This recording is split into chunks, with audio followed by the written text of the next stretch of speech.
de acuerdo, de reuniones, mediante diálogo, mediante compromisos de parte y parte, que ayuden a contribuir y a disminuir la tensión y la división, obviamente, de confrontaciones que se hayan generado por el mismo conflicto de territorio y por la construcción de esta represa por los agricultores.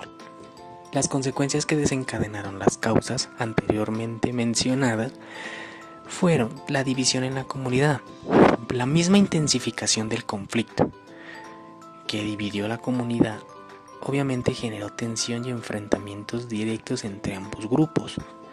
Otra de las consecuencias fue el impacto en la armonía comunitaria.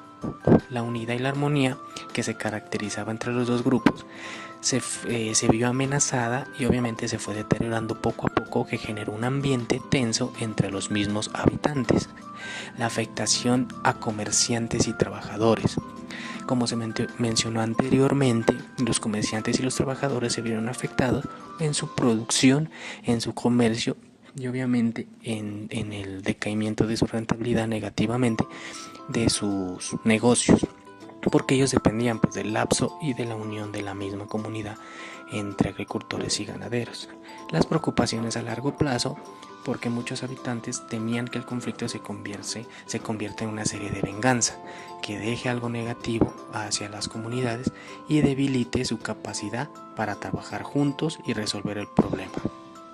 Otra de las consecuencias que se desencadenó fue la necesidad de mediación externa. La propuesta de involucrar a un mediador independiente se sugirió por la dificultad del desacuerdo entre las partes involucradas.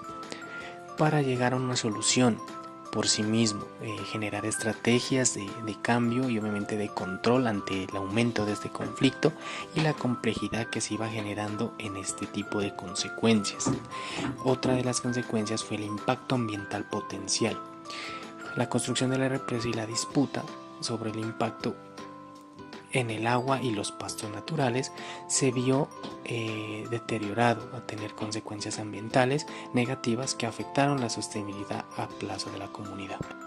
Como reflexión y sobre el impacto que generó este conflicto, primero los agricultores lo hicieron de forma positiva, porque para ellos era una manera de proteger sus cultivos y proteger sus territorios, pero para los ganaderos se sentían amenazados porque pensaban que sus territorios se iban a contaminar de una forma negativa y obviamente el deterioro de su cultivo, de su ganado y de las aguas que no les iban a llegar frescas y potables.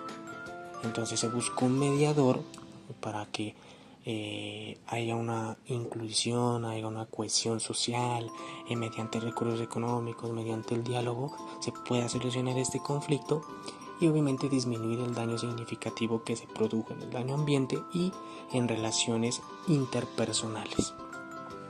Como se puede observar, para resolver este conflicto se necesita un enfoque cuidadoso. Se requiere la consideración y el diálogo, que es la parte fundamental entre dos partes, que haya un ambiente de conflicto. Esto nos ayudará a lograr el éxito que tanto se plantea. Lograr poco a poco un futuro sostenible que contribuya a alcanzar esa armonía colaborativa de una forma asertiva, de una forma grupal y sobre todo una forma comunitaria. Para esto se necesita un enfoque cuidadoso, como se logra observar en la reflexión.